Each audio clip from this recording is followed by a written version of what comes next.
Ce témoignage a été enregistré au début des années 2000, 3 ans avant sa mort. Pendant 48 ans, Noémie Clairvaux a gardé pour elle ce qu'elle a vécu dans les camps de prisonnières sous l'occupation allemande. Le silence a été sa manière de survivre. La parole, sa dernière forme de résistance. Sans chercher le pardon, sans demander à être jugée, elle a décidé de parler parce que le temps manquait. Voici les mots qu'elle a portés toute une vie. Écoutez jusqu'au bout, et ne laissez jamais cela être oublié. Si vous cherchez dans les archives officielles, vous lirez des rapports sur la faim, sur le typhus, sur les exécutions sommaires au petit matin. Vous verrez des chiffres, des dates, des cartes stratégiques. Mais les archives sont muettes sur ce qui se passait réellement quand les lumières s'éteignaient dans le baraquement 4. Elles ne mentionnent pas le rituel. La véritable guerre, celle qui a brisé nos âmes bien avant de briser nos corps, ne s'est pas jouée avec des canons ou des bombardements aériens. Elle s'est jouée dans un silence terrifiant, à l'intérieur d'une pièce stérile, sous le regard clinique d'un homme qui ne levait jamais la voix. On nous apprend que le mal est chaotique, bruyant, violent. C'est un mensonge. J'ai appris, à 23 ans, que le mal absolu est méticuleux. Il est propre. Il est mathématique. Et pour nous, ce mal avait une mesure précise, une distance infranchissable qui séparait notre humanité de notre statut d'objet, 16 centimètres. C'est ce chiffre qui me réveille encore la nuit, 60 ans plus tard, le corps baigné de sueur froide, cherchant frénétiquement le bord de ma chemise de nuit pour m'assurer qu'elle est assez longue. Je m'appelle Noémie Clairvaux, et avant de devenir un simple numéro sur une liste d'inventaire, j'étais une étudiante. Je vivais à Saint-Germain-des-Prés, dans un monde qui sentait le vieux papier, le café torréfié et l'illusion de la liberté. Je passais mes journées à débattre de poésie symboliste, persuadée avec l'arrogance typique de la jeunesse que la culture était un bouclier impénétrable contre la barbarie. J'étais naïve. Je croyais que la guerre était une affaire d'hommes, une chose lointaine qui se passait sur le front de l'Est ou dans les bureaux des ministères. Je ne savais pas que la guerre pouvait frapper à ma porte un mardi après-midi pluvieux, sous la forme de 2 officiers polis qui m'ont demandé de les suivre pour une simple vérification.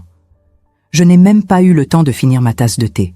J'ai laissé un livre ouvert sur la table de chevet, persuadé que je reviendrais le soir même pour en terminer le chapitre.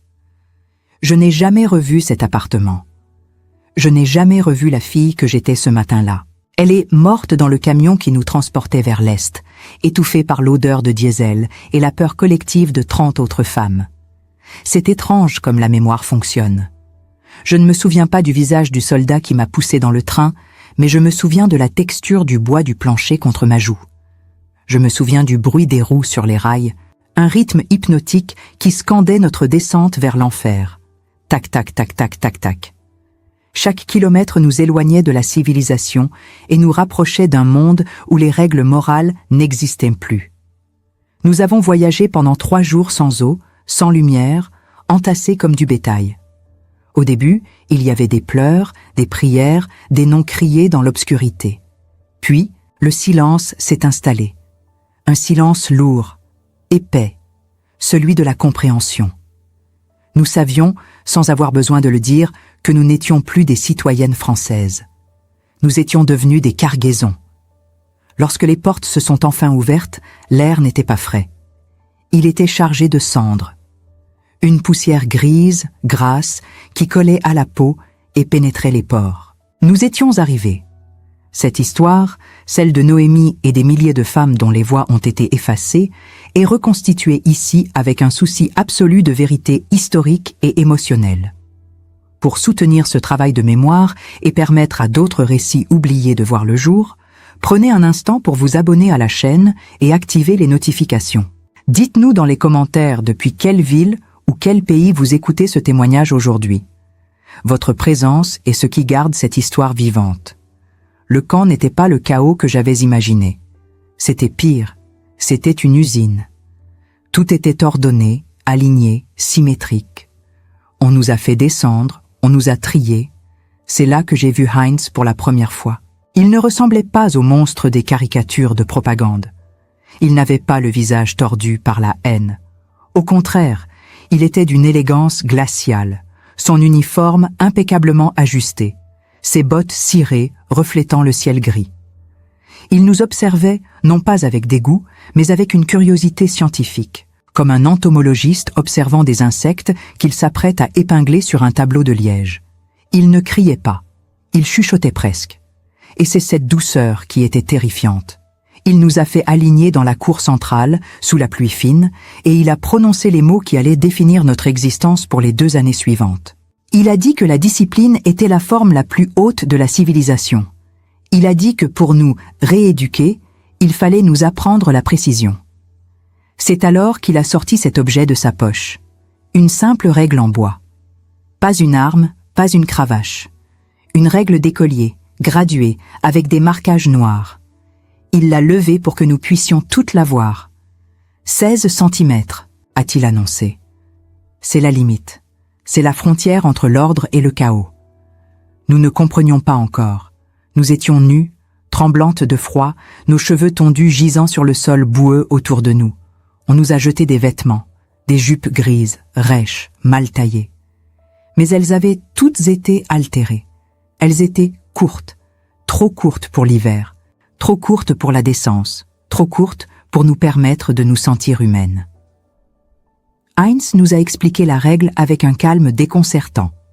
Aucune jupe ne devait descendre plus bas que 16 cm au-dessus du genou. Ce n'était pas une question d'économie de tissu, c'était une question de visibilité.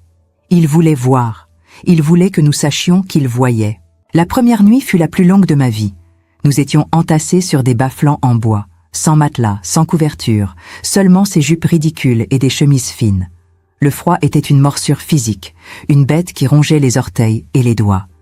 Mais pire que le froid, il y avait la posture. Nous ne pouvions pas nous recroqueviller librement. Les gardiennes passaient avec des lanternes, vérifiant que la règle était respectée même dans notre sommeil. Si nous tirions le tissu pour couvrir nos jambes gercées, c'était un acte de rébellion. J'ai passé la nuit immobile, les muscles tétanisés, les yeux grands ouverts, fixés sur les planches du lit du dessus. J'écoutais les respirations irrégulières, les sanglots étouffés, et ce bruit de paboter qui allait et venait. Je me disais, ce n'est pas possible, ça ne peut pas être ça la guerre, on ne peut pas mourir de honte. J'avais tort. La honte est un poison lent, bien plus efficace que la faim. Le lendemain matin, à l'aube, l'appel a commencé. Nous avons dû nous tenir au garde à vous dans la cour, immobiles pendant des heures. Le vent fouettait nos jambes nues, la peau devenait marbrée de violet et de rouge. Heinz passait dans les rangs. Il ne regardait pas nos visages. Il ne regardait pas nos yeux. Il regardait nos jambes. Il tenait sa règle à la main, la tapotant doucement contre sa cuisse. Tac, tac, tac. Ce rythme est devenu le métronome de notre terreur. Il s'arrêtait parfois devant une femme, au hasard semblait-il. Il s'accroupissait. Il posait la règle contre la peau, mesurant la distance entre le genou et l'ourlet effiloché. Le contact du bois froid contre la chair, le souffle de l'homme sur la peau. C'était une violation sans pénétration, un viol psychique répété devant des centaines de témoins impuissants. Si la mesure n'était pas exacte, si le tissu était descendu d'1 millimètre. Il ne criait pas, il faisait simplement un geste de la main. Et la femme disparaissait. Je me souviens d'Élise. Elle avait 19 ans, elle venait de Lyon. Elle était timide, le genre de fille qui rougissait quand un garçon lui parlait. Elle avait essayé de coudre un morceau de chiffon au bas de sa jupe pour gagner quelques centimètres de chaleur. C'était maladroit, des points grossiers faits avec une aiguille de fortune. Lors de l'inspection, Heinz s'est arrêté devant elle. Il a vu la modification. Il n'a pas arraché le tissu. Il a souri. Il a posé sa main gantée sur l'épaule d'Élise et lui a demandé doucement si elle avait froid. Elle a hoché la tête, tremblante, les larmes aux yeux. « La chaleur se mérite », a-t-il murmuré. Il a ordonné qu'elle reste debout, au centre de la cour, pendant que nous partions au travail forcé. Quand nous sommes revenus le soir, elle était toujours là. Elle était tombée dans la neige, bleue, inerte. La règle était posée sur son corps, comme une signature. Ce soir-là, j'ai compris que nous n'étions pas là pour travailler. Nous étions là pour être brisés. Et je savais que mon tour viendrait, inévitablement. car ma jupe semblait rétrécir chaque jour un peu plus sous l'effet de la pluie et du lavage. Je sentais le regard de Heinz se poser sur moi, calculateur, patient. Il attendait le moment où je ferais une erreur. Mais ce que je ne savais pas encore, c'est que la cruauté de Heinz n'avait pas de limite, et que les 16 centimètres n'étaient que le début d'une expérience bien plus sombre qu'il préparait dans le secret de l'infirmerie. Si vous me demandez quelle est l'odeur de la peur, je ne vous répondrai pas qu'elle sent la sueur ou l'urine, comme on le lit souvent dans les romans bon marché. Non. Dans le bloc 4, la peur avait une odeur minérale, presque métallique. Elle sentait la craie, la neige souillée et le tissu humide, qui ne sèche jamais. L'hiver de 1944 s'est installé non pas comme une saison, mais comme un gardien supplémentaire, plus cruel encore que les hommes armés sur les miradors. Le froid est devenu une entité vivante, une présence qui s'insinuait sous nos ongles et dans la moelle de nos os, transformant chaque mouvement en une épreuve de volonté. Mais ce n'était pas le climat qui nous tuait à petit feu. C'était l'attente. C'était cette suspension du temps entre le moment où la sirène hurlait, déchirant la nuit noire à 4 heures du matin, et le moment où Heinz apparaissait au bout de l'allée. Ces minutes-là durèrent des siècles. Nous étions là, alignés en rang parfait de 5, immobiles comme des statues de glace, nos souffles créant de petits nuages de vapeur qui montaient vers le ciel indifférent. Je me souviens de la sensation physique de l'attente. Mon cœur ne battait plus dans ma poitrine, il battait dans ma gorge, un tambour frénétique qui menaçait de m'étouffer. Je fixais la nuque de la femme devant moi, une certaine Marianne, comptant les vertèbres saillantes de sa colonne vertébrale pour ne pas sombrer dans la panique. 1, 2, 3. Chaque vertèbre était une montagne à gravir. Rester debout, ne pas bouger, ne pas tousser, surtout ne pas trembler. Car Heinz détestait le tremblement. Il disait que le corps humain, s'il était discipliné, devait être capable de dominer ses réflexes primitifs. Trembler de froid n'était pas une réaction physiologique pour lui. C'était un aveu de faiblesse, une insulte à l'ordre qu'il tentait d'imposer sur le chaos de nos existences. La routine des 16 centimètres avait évolué. Au début, c'était une inspection visuelle, humiliante, certes, mais rapide. Mais au fil des semaines, Heinz a transformé cette procédure en une cérémonie quasi religieuse, un rituel lent et méticuleux qui visait à briser ce qui restait de notre cohésion. Il ne se contentait plus de mesurer. Il observait. Il prenait des notes. Il avait un petit carnet noir, relié en cuir, qu'il gardait précieusement dans la poche intérieure de son manteau. Je me suis souvent demandé ce qu'il écrivait dedans. Des noms, des chiffres, des condamnations à mort. Je l'imaginais, le soir, dans son bureau chauffé, buvant un verre de schnapps et relisant ses notes sur nos genoux, nos cicatrices, nos veines bleues apparentes sous la peau translucide. Cette pensée me donnait la nausée. L'idée que nous étions devenus ces sujets d'étude, ces spécimens de laboratoire, était plus insupportable que la violence physique. Un matin, il s'est arrêté devant une jeune fille belge, Adèle. Elle avait tenté de tricher. Nous le faisions toutes, d'une manière ou d'une autre. Elle avait tiré sur l'élastique détendu de sa taille pour faire descendre sa jupe, espérant gagner 1 centimètre de chaleur sur ses cuisses gercées. Heinz l'a vu immédiatement. Il n'a pas utilisé sa règle tout de suite. Il s'est approché d'elle, son visage à quelques centimètres du sien. Je pouvais voir la buée de sa respiration se mélanger à celle d'Adèle. Il a souri, de ce sourire qui ne montrait jamais les dents, un simple étirement des lèvres qui ne gagnait jamais ses yeux gris acier. « Tu penses que je ne vois pas ?» a-t-il murmuré. Sa voix était douce, paternelle, terrifiante. « Tu penses que tu peux manipuler la réalité avec un bout de tissu ?» Il a reculé d'un pas et a sorti la règle. Le geste était lent, théâtral. Le son du bois claquant contre sa paume gantée a résonné dans le silence absolu de la cour. Tac. Il a posé l'instrument sur la jambe d'Adèle. La mesure était fausse. La jupe était trop basse. Selon sa logique démente, elle avait volé 16 centimètres de visibilité au Reich. La malhonnêteté, a-t-il déclaré en s'adressant à nous toutes, sans quitter Adèle des yeux, est une maladie. Et comme toute maladie, elle doit être purgée. Il n'a pas frappé Adèle. Il n'a pas ordonné aux gardes de l'emmener. Il a fait pire, il a ordonné à Adèle de tenir la règle elle-même contre sa propre jambe et de rester ainsi, le bras tendu, la posture rigide, jusqu'à ce que ses muscles cèdent. Nous avons dû partir au travail, la laissant là, seule au milieu de la place d'appel, une statue vivante de la soumission. Quand nous sommes rentrés le soir, 12 heures plus tard, elle n'était plus là. La règle était posée par terre, brisée en deux. Adèle n'est jamais revenue au baraquement 4. On a su plus tard qu'elle avait été transférée à l'infirmerie, ce lieu que nous redoutions plus que la mort elle-même. Car l'infirmerie n'était pas un lieu de guérison. C'était l'antichambre de la disparition. C'est à partir de ce jour-là que l'atmosphère dans le baraquement a changé. Une méfiance toxique s'est installée entre nous. Heinz avait réussi son coup de maître. Il nous avait monté les unes contre les autres sans prononcer une seule menace explicite. Nous avons commencé à nous surveiller mutuellement. « Ta jupe est trop longue », chuchotait l'une. « Tu vas nous faire punir », sifflait l'autre. La solidarité, ce lien fragile qui nous permettait de tenir, s'effilochait sous la pression de ces 16 centimètres. J'ai vu des amitiés de longue date se briser pour un ourlet mal cousu.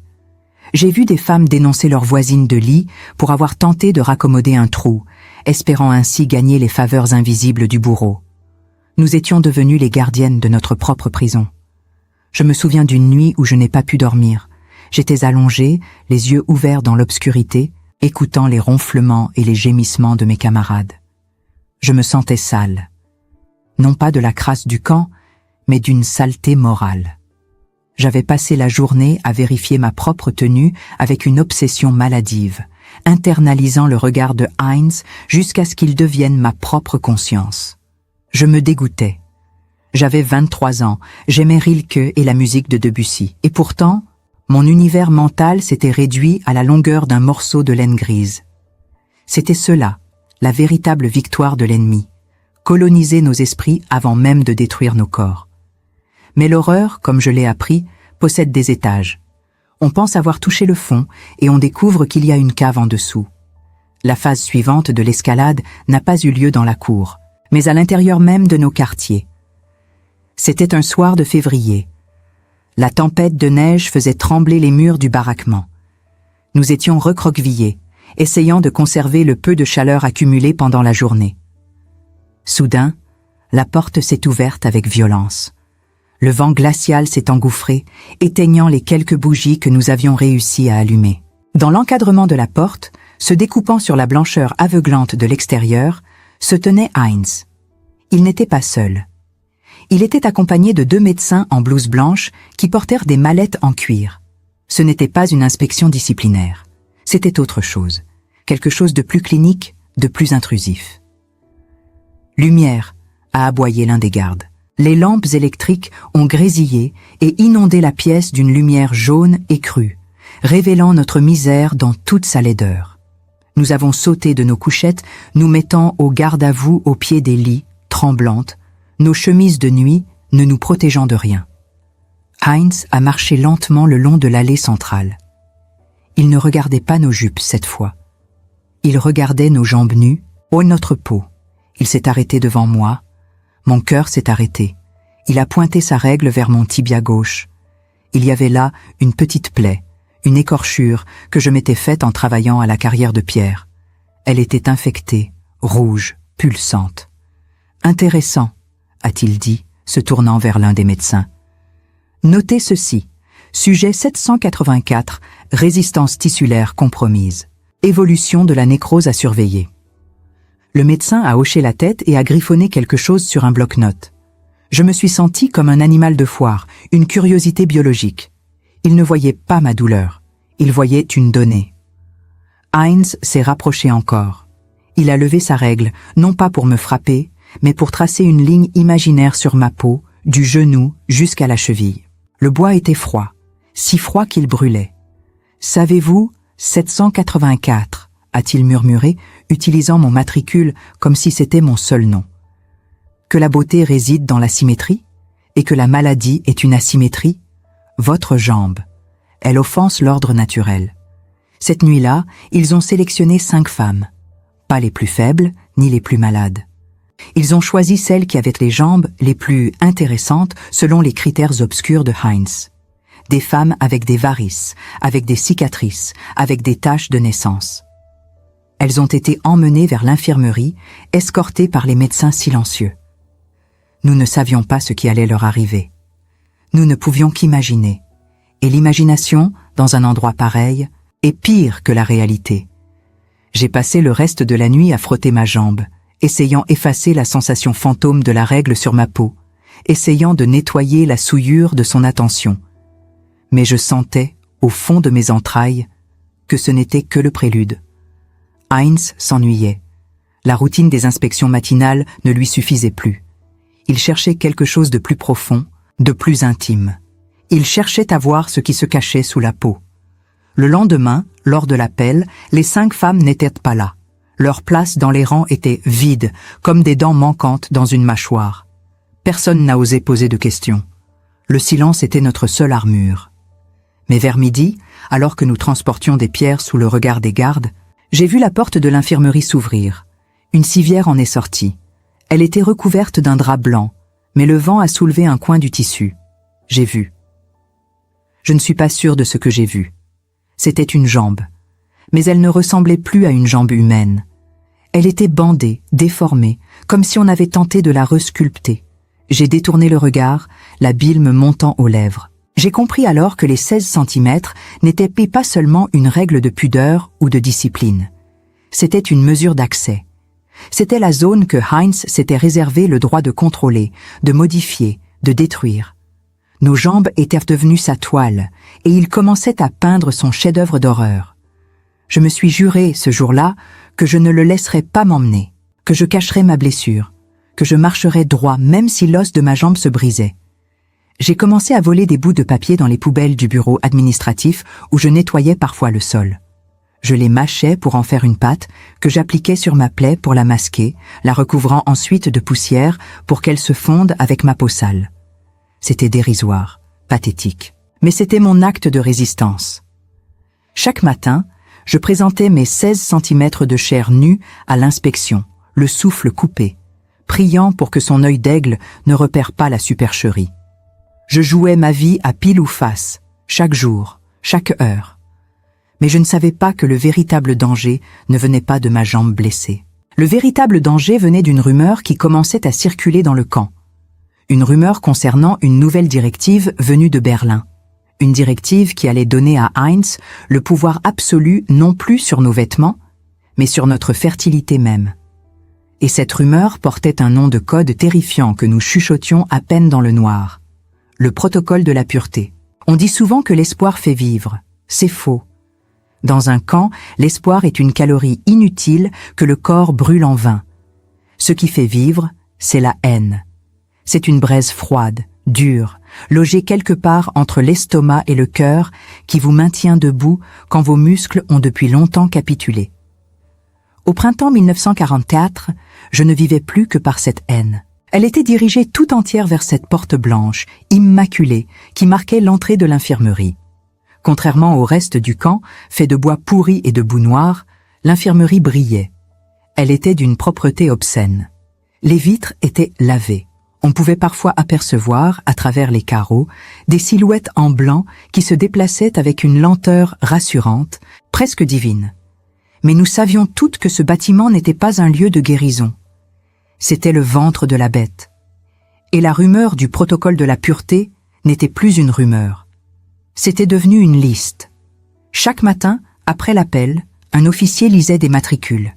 Celles qui étaient appelées ne partaient pas au travail forcé. Elles marchaient vers la porte blanche. Certaines revenaient quelques jours plus tard, le regard vide, marchant avec une raideur étrange, comme si leurs hanches avaient été soudées. D'autres ne revenaient jamais. Mon tour est venu un jeudi d'avril. Le ciel était d'un bleu insolent, parsemé de petits nuages cotonneux qui me rappelaient les après-midi sur les quais de Seine. Quand mon numéro, le 784, a été prononcé, le monde s'est tu. Je n'ai pas entendu les oiseaux. Je n'ai pas entendu le vent. Je n'ai entendu que le sang qui rugissait dans mes oreilles, un bruit de ressac violent qui couvrait tout. Mes camarades se sont écartés instinctivement, créant un vide autour de moi, comme si j'étais déjà contagieuse, déjà marquée par la mort. Je n'ai pas pleuré, j'ai avancé. J'ai traversé la cour, sentant les milliers de regards fixés sur mon dos. C'était la marche la plus longue de ma vie. Chaque pas m'éloignait du monde des vivants pour me rapprocher de celui des ombres. En arrivant devant la porte blanche, une odeur m'a frappée. Pas celle de la mort, non. L'odeur de l'éther et du savon phénique. Une odeur propre, chirurgicale, qui piquait les narines et faisait pleurer les yeux. C'était l'odeur de la civilisation détournée de sa fonction première pour servir la barbarie. À l'intérieur, le contraste était aveuglant. Après des mois passés dans la pénombre crasseuse des baraquements, la lumière des néons me blessait les rétines. Tout était carrelé de blanc. Le sol brillait. Il n'y avait pas de poussière. Un silence feutré régnait, brisé seulement par le cliquetis d'instruments métalliques et le bruit de pas étouffés sur le linoléum. On m'a ordonné de me déshabiller. Pas avec la brutalité habituelle des gardes, mais avec une indifférence clinique. Une infirmière, une femme au visage sévère et aux mains froides, a pris mes vêtements en haillons et les a déposés dans un panier en osier, comme s'il s'agissait de linge sale ordinaire. Je me suis retrouvée nue au centre de la pièce, frissonnante sous la lumière crue. Puis, la porte du fond s'est ouverte. Heinz est entré. Il ne portait pas son uniforme militaire gris-vert. Il portait une blouse blanche, immaculée, boutonnée jusqu'au cou. Sans ses insignes, sans sa casquette à tête de mort, il ressemblait à n'importe quel médecin de famille, à n'importe quel professeur d'université. C'était là le plus terrifiant, sa normalité. Il tenait, comme toujours, son carnet noir. Il s'est approché de moi, m'a regardé dans les yeux avec cette curiosité vide qui me glaçait le sang. « Numéro 784 », a-t-il dit doucement. « Sujet à fort potentiel de résistance. Nous allons voir si l'hypothèse se confirme. » Il m'a fait signe de m'allonger sur la table d'examen. Le cuir était glacé contre mon dos. Il m'a attaché. Des sangles de cuir épaisses aux poignets et aux chevilles. Je ne me débattais pas. J'étais en état de choc. Mon esprit s'était détaché de mon corps et flottait quelque part au plafond, observant la scène comme un spectateur impuissant. C'est alors qu'il a sorti la règle. La même règle en bois qu'il utilisait dans la cour. Mais ici, dans ce temple de la science dévoyée, elle prenait une autre signification. Il l'a posée sur ma cuisse gauche. Il a pris un stylo à encre violette. Avec une précision méticuleuse, il a tracé une ligne sur ma peau exactement à 16 cm au-dessus de mon genou. Puis il a tracé une autre ligne. Plus haut, près de l'aine, il a délimité un rectangle de chair.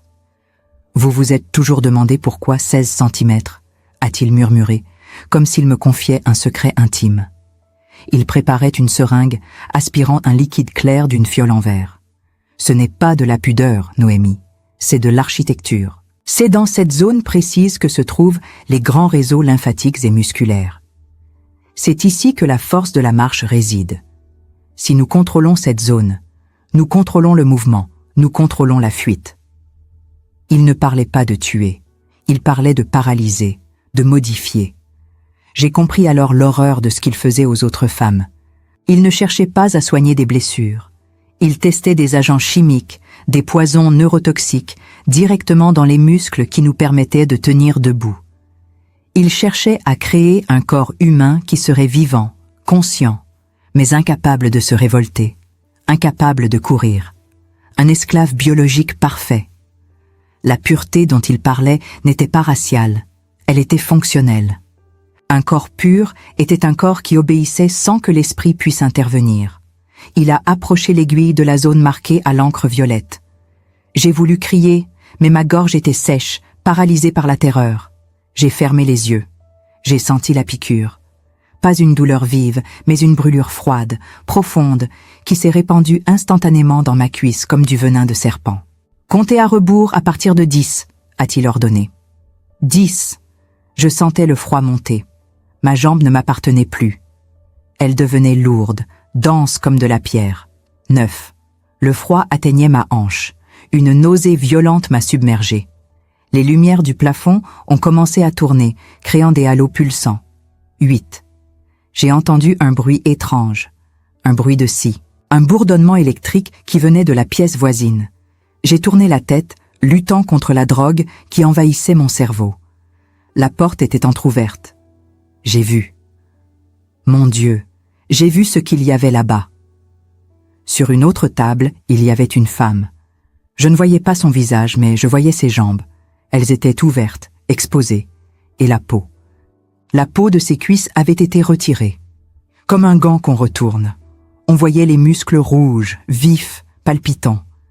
Un autre médecin travaillait dessus, non pas pour recoudre, mais pour insérer quelque chose. Des fragments de verre, du bois. Je ne savais pas. Je voyais juste qu'il transformait une femme en un puzzle de chair et de douleur. 7. J'ai hurlé. Un cri rauque, animal, qui a déchiré ma gorge. Heinz a soupiré, agacé, comme si j'avais interrompu un concert de musique classique. Il a posé sa main gantée sur ma bouche. L'odeur du latex m'a étouffé. « Chut !» a-t-il chuchoté. « La douleur est une information. Ne la gaspillez pas en criant. Analysez-la. Devenez témoin de votre propre sacrifice. » La drogue a finalement pris le dessus. Le noir a envahi ma vision, commençant par les bords, jusqu'à ne laisser qu'un tunnel étroit fixant les yeux gris de Heinz. Je sentais qu'il reprenait la règle. Je sentais qu'il mesurait la profondeur de l'incision qu'il s'apprêtait à faire. La dernière chose dont je me souviens avant de sombrer dans l'inconscience, c'est sa voix, calme et didactique, expliquant à l'infirmière « Notez la réaction. Le sujet présente une résistance nerveuse supérieure à la moyenne. Nous allons pouvoir augmenter la dose. » Je me suis réveillé des heures, ou peut-être des jours plus tard. J'étais allongé sur un chalit dans une salle de réveil bondée. L'odeur de sang et de puce était insupportable. J'ai essayé de bouger ma jambe gauche. Rien. Elle était là, je la voyais, enveloppée dans des bandages épais, tachés de fluide jaunâtre, mais je ne la sentais plus. C'était un poids mort attaché à mon corps. J'ai paniqué. J'ai touché le bandage frénétiquement. Sous les couches de gaz, j'ai senti la forme. La cicatrice. Elle était longue, droite, parfaitement géométrique. Elle mesurait exactement 16 centimètres. Il m'avait marqué. J'étais devenue l'une de ses œuvres. Autour de moi, dans la pénombre, j'entendais des gémissements. Mes jambes. Je ne sens plus mes jambes, murmurèrent des voix dans le noir. Nous étions la légion des brisés, les cobayes du bloc 11. Mais ce que Heinz ignorait, ce que sa science froide n'avait pas prévu, c'est que la paralysie du corps réveille parfois une force inconnue de l'esprit. Allongé là, incapable de me lever, sentant le feu de l'infection commencer à brûler sous les bandages, j'ai pris une décision. Je ne mourrai pas ici. Je ne lui donnerai pas cette satisfaction. Il avait pris mes muscles, il avait pris ma capacité à courir, mais il avait commis une erreur fatale. Il m'avait laissé en vie avec ma mémoire. Et j'allais utiliser cette mémoire comme une arme. J'ai regardé le plafond craquelé de l'infirmerie et j'ai fait le serment que si je sortais d'ici, chaque centimètre de cicatrice sur mon corps deviendrait une ligne dans son acte d'accusation. Mais pour sortir, il fallait d'abord survivre à la nuit. Et cette nuit-là, alors que la fièvre montait et que les délires commençaient à danser devant mes yeux, j'ai entendu les bruits de pas lourds des soldats qui approchaient. Ils ne venaient pas pour une inspection. Ils venaient avec des sacs noirs, à taille humaine. L'expérience était terminée pour certaines d'entre nous, et le nettoyage commençait. La fin du monde n'est pas arrivée avec des trompettes célestes, ni avec le silence de la mort. Elle est arrivée avec une odeur. L'odeur du papier brûlé. C'était en janvier 1945. Depuis ma paillasse à l'infirmerie, incapable de marcher sans hurler de douleur, je sentais cette fumée âcre qui envahissait les couloirs. Les Allemands brûlaient les archives. Ils brûlaient les listes, les rapports médicaux, les carnets noirs où Heinz avait noté nos agonies avec tant de minutie. C'était la panique. Pour la première fois, j'entendais non pas le claquement sec des bottes marchant au pas, mais le bruit désordonné de la course. Des ordres criés, des moteurs qui toussent dans le froid, des coups de feu sporadiques. Ils effacèrent les preuves. Et nous, les femmes du bloc 4, nous étions les preuves vivantes. La peur a changé de camp ce jour-là, mais elle ne nous a pas quittés. Nous savions que la logique nazie préférait ne laisser aucun témoin. J'ai rampé hors de mon lit. Ma jambe gauche était un bloc de plomb, insensible et pourtant brûlant d'une douleur fantôme. Je me suis traîné jusqu'à la fenêtre givrée. Dehors, la neige était grise de cendre. J'ai vu Heinz une dernière fois. Il ne portait plus sa blouse blanche. Il avait remis son manteau gris, col relevé. Il portait une valise. Il ne courait pas. Il marchait vers une voiture noire, calme, méthodique jusqu'au bout. Il n'a pas regardé vers l'infirmerie. Il n'a pas regardé ses œuvres.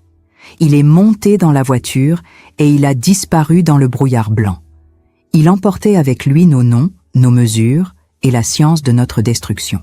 Quand les chars russes ont défoncé les barbelés 2 jours plus tard, je n'ai pas ressenti de joie. C'est une chose terrible à dire, je sais. On s'attend à des scènes de liesse, à des embrassades, à des fleurs jetées sur les blindés. Mais quand on a été réduit à l'état d'objet pendant 2 ans, on ne redevient pas humain en 1 seconde. J'ai regardé ces soldats étrangers, avec leurs yeux écarquillés d'horreur en découvrant nos squelettes vivants, et je n'ai ressenti qu'une immense fatigue. Un jeune soldat s'est approché de moi. Il a pleuré. Il a tendu une main gantée pour m'aider à me lever. J'ai essayé. J'ai mis mon poids sur ma jambe gauche et je me suis effondré. Ma jambe a cédé sous moi comme du verre brisé. Le traitement de Heinz avait fonctionné. Il avait détruit la structure musculaire profonde. Même libre, je ne pouvais plus tenir debout sans aide. J'étais libre, mais j'étais brisé. C'était sa dernière victoire, son dernier rire silencieux. Je sortirai de ce camp, mais je ne marcherai plus jamais comme une femme libre. Je marcherai toujours avec la raideur d'une prisonnière. Le retour à Paris fut un autre genre d'enfer. On m'a accueillie à la gare de l'Est comme une héroïne, mais je me sentais comme un fantôme. Ma famille m'attendait. Ma mère, vieillie de 10 ans en mon absence, a hurlé en voyant mon état. Elle voulait me serrer dans ses bras, me nourrir, me laver. Elle voulait effacer le camp, mais on n'efface pas le camp. Le camp était en moi. Il était dans mes cauchemars, où le bruit du tac-tac-tac de la règle me réveillait chaque nuit. Il était dans ma relation à la nourriture, que je cachais sous mon oreiller par réflexe. Et surtout, il était gravé sur ma cuisse. Les médecins parisiens ont examiné ma jambe avec perplexité. Ils n'avaient jamais vu une telle atrophie, une telle nécrose ciblée. Ils ont vu la cicatrice. 16 centimètres. Une ligne droite, blanche, nacrée, qui traversait ma peau comme une frontière infranchissable. Ils m'ont demandé ce que c'était. J'ai menti. J'ai dit que c'était un accident, une chute sur du métal. Comment pouvais-je leur expliquer la vérité? Comment leur dire qu'un homme avait redessiné mon anatomie pour satisfaire une obsession de contrôle? La vérité était trop obscène pour le monde des vivants. Alors je l'ai gardée pour moi. J'ai appris à marcher avec une canne. J'ai appris à cacher ma jambe sous des pantalons larges ou des jupes longues, bien au-dessous du genou. Toujours au-dessous du genou. Les années ont passé. J'ai vu le monde changer. J'ai vu la reconstruction, le boom économique, l'oubli. J'ai vu Heinz disparaître de l'histoire, un nom parmi tant d'autres qui n'a jamais été jugé. Peut-être est-il devenu un médecin respecté en Allemagne de l'Ouest, soignant des enfants, caressant des têtes blondes avec ces mêmes mains qui m'avaient injecté du poison. Cette pensée me rendait folle. Mais l'ironie la plus cruelle est arrivée dans les années 60, la révolution sexuelle. Soudain, les femmes de Paris, les filles de ma propre génération et leurs enfants, ont commencé à se libérer. Et le symbole de cette liberté, c'était la mini-jupe. Je marchais dans les rues de Saint-Germain, appuyé sur ma canne, et je voyais ces milliers de jeunes femmes dévoiler leurs jambes, fières, insouciantes. Elles montraient leurs cuisses au soleil. Elles revendiquaient le droit de montrer leur peau. Pour elles, c'était un acte de rébellion, de joie. Pour moi, c'était une vision d'horreur. Chaque fois que je voyais un ourlet remonter au-dessus du genou, je revoyais la règle en bois. Je revoyais le froid. Je revoyais la sélection. Je voulais leur crier « Couvrez-vous, ne leur donnez pas ça, ne leur donnez pas l'accès !» Mais je restais silencieuse. J'étais une vieille femme aigrie, une relique d'un temps que tout le monde voulait oublier. Je regardais mes propres jambes dans le miroir de ma salle de bain, seule, la porte verrouillée. La cicatrice était toujours là. Elle n'avait pas vieilli. Elle était restée figée dans le temps, un monument de chair à ma déshumanisation. 16 centimètres. la distance exacte entre leur insouciance et mon éternelle prison. J'ai essayé d'avoir une vie normale. Je me suis mariée. Mon mari était un homme bon, un ancien résistant qui avait ses propres silences. Il ne m'a jamais posé de questions sur la cicatrice. Il l'effleurait parfois du bout des doigts, dans le noir, avec une infinie tristesse, comme on touche une relique sacrée et maudite. Mais je n'ai jamais pu avoir d'enfant. Le protocole de la pureté n'avait pas seulement touché mes muscles. Les injections avaient voyagé plus loin, plus profond. Heinz avait stérilisé mon avenir en même temps qu'il paralysait ma marche. J'étais une impasse génétique. Ma lignée s'arrêtait avec moi. C'était le but final, n'est-ce pas? Non seulement nous tuer, mais nous empêcher d'être des mères, d'être des créatrices. Il avait réussi.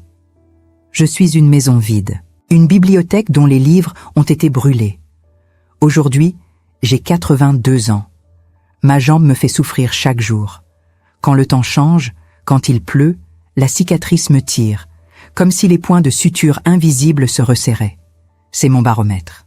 C'est mon rappel quotidien que le passé n'est jamais vraiment passé.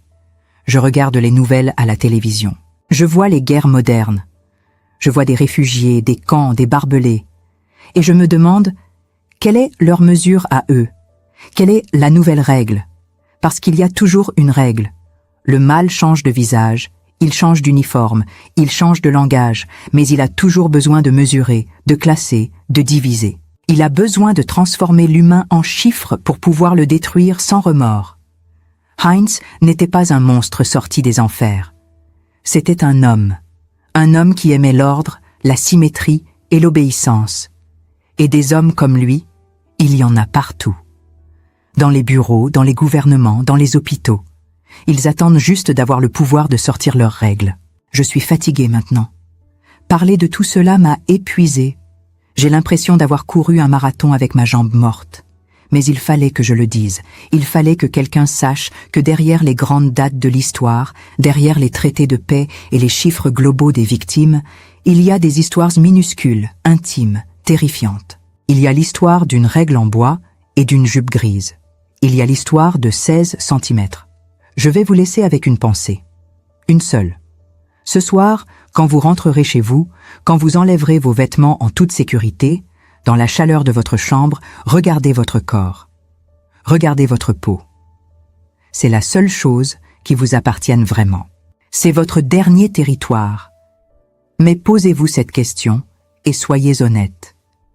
Si demain, on venait vous dire que votre dignité, votre liberté, votre droit de vivre dépendait d'un simple chiffre imposé par un autre. Jusqu'où laisseriez-vous la règle descendre avant de dire non? À quel centimètre exactement arrêtez-vous d'être humain pour devenir un esclave? Moi, j'ai appris la réponse trop tard. Et vous? L'histoire de Noémie Clairvaux nous laisse face à un silence assourdissant. Ce que nous venons d'entendre n'est pas seulement le récit d'une survie physique, c'est l'autopsie d'un système conçu pour broyer l'âme humaine par la précision mathématique. Ces 16 centimètres ne sont pas une simple anecdote de guerre.